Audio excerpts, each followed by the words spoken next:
All right. I want to start by giving all glory, honor, and praise to Yahweh, Bahashem, Yahweh Shai, Bahashem, Rekah Kwadash.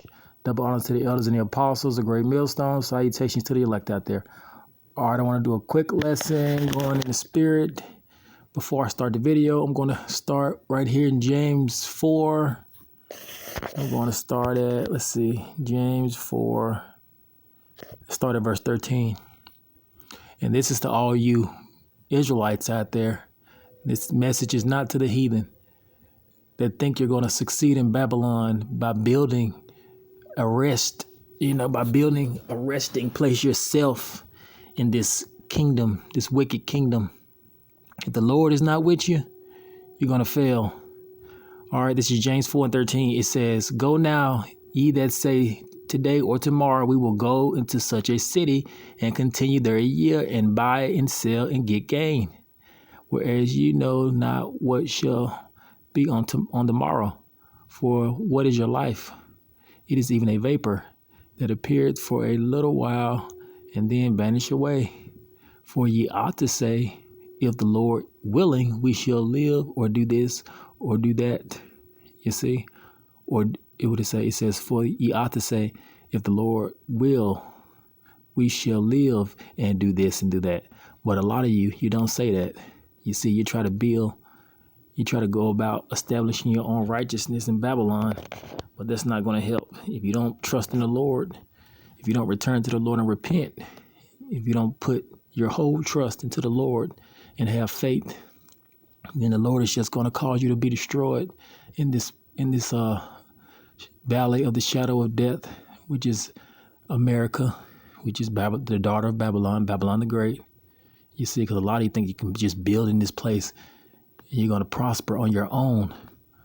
But the scriptures also say, who is he that saith, and it cometh to pass when the Lord commandeth it not? If he doesn't have it in your story that you're going to succeed in Babylon, then you're not going to succeed, especially if you don't return to him. If you don't seek him even more, because we are in the land of our captivity as it is this day.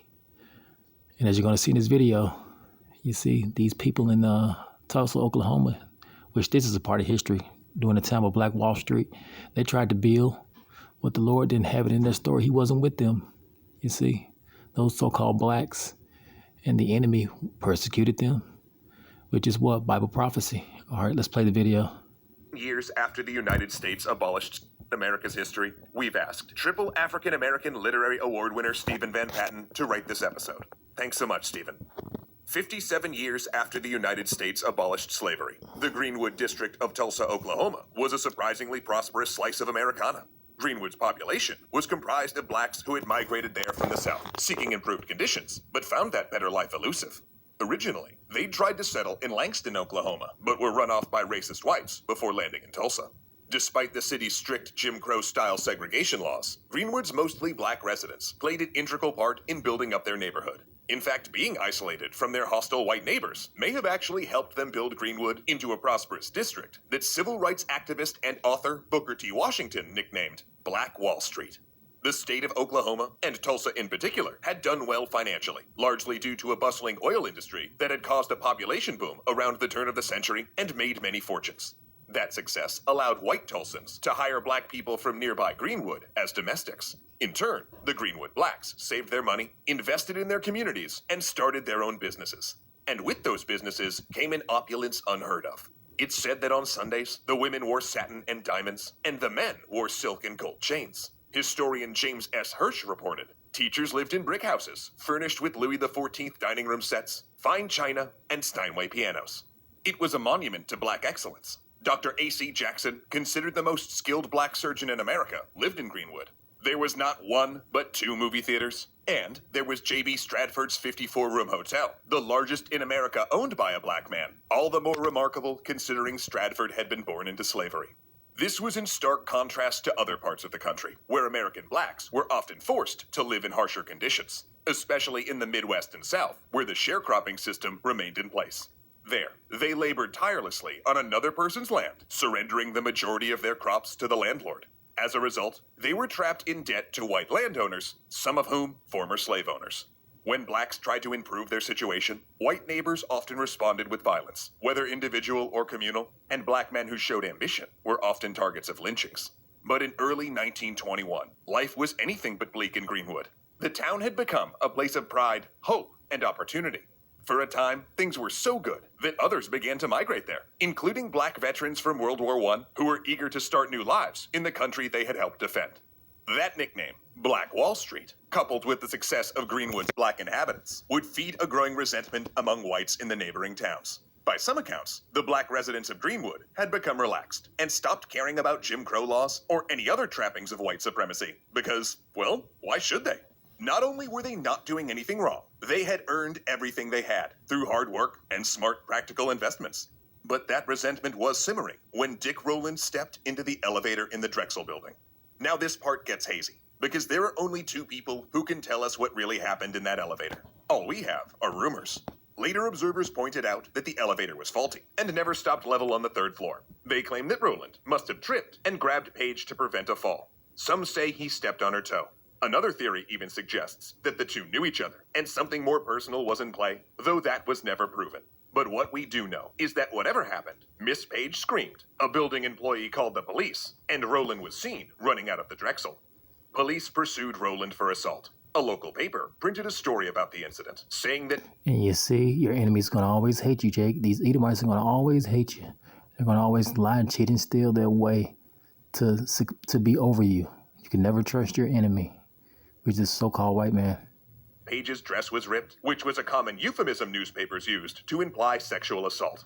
Details of the alleged crime swelled as the story traveled from person to person until it was so exaggerated that people said Rowland had raped Page in the elevator, and he was arrested the next day. Vigilante justice was nothing new to Oklahomans, and after Rowland's arrest, a mob of armed, angry white men appeared at the courthouse with the intent to lynch him. Then, black men from Greenwood arrived to protect young Rowland. 24 at first, but finally, around 75, some of whom were trained World War I combat vets. And hotel owner J.B. Stratford tried to act as a peacemaker as racial slurs and threats filled the air. Biggest surprise about So like Japan is his dumb honestly- ad. Hang on. I'm not finished with my intro. If you're Then, a gunshot. Return fire.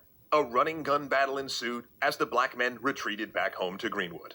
What followed was a siege. The men who had sought to protect Rowland took positions and readied themselves, but they'd soon be overwhelmed.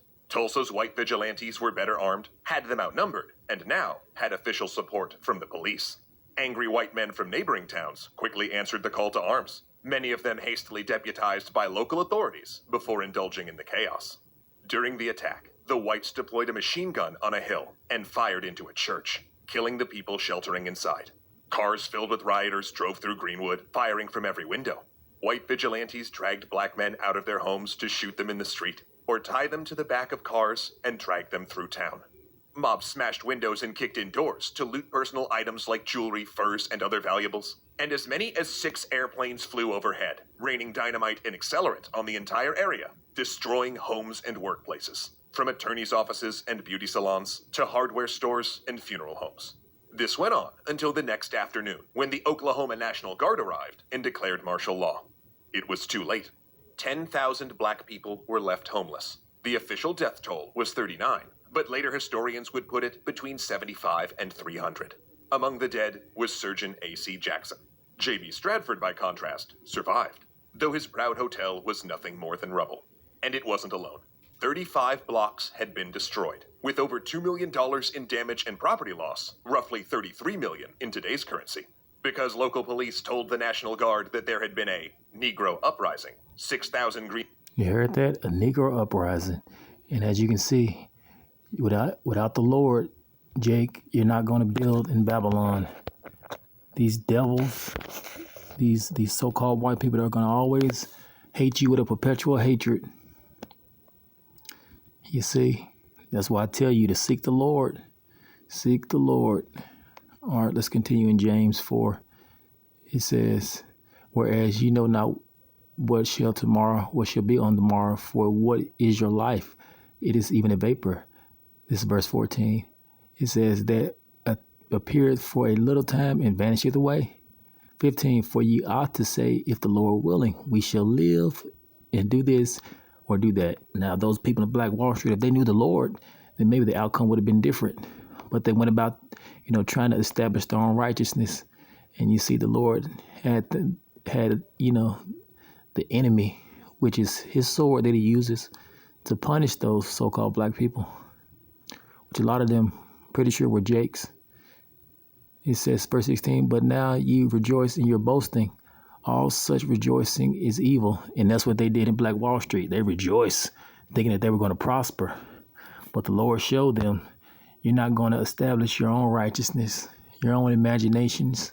You're not going to use your own evil imaginations to succeed after I sent you into captivity, you see. And the result was what? Black Wall Street.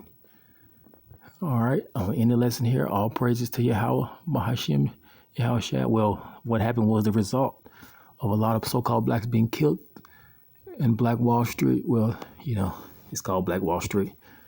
But during Black Wall Street, a lot of so-called blacks were killed. And that's the judgment of the Lord. That's why I tell you, Jake, repent. All right, I'll end the lesson here. All praises to Yahweh, Bahashim, Yahweh Shah, Bahashim, Rekakwadash. Shalom.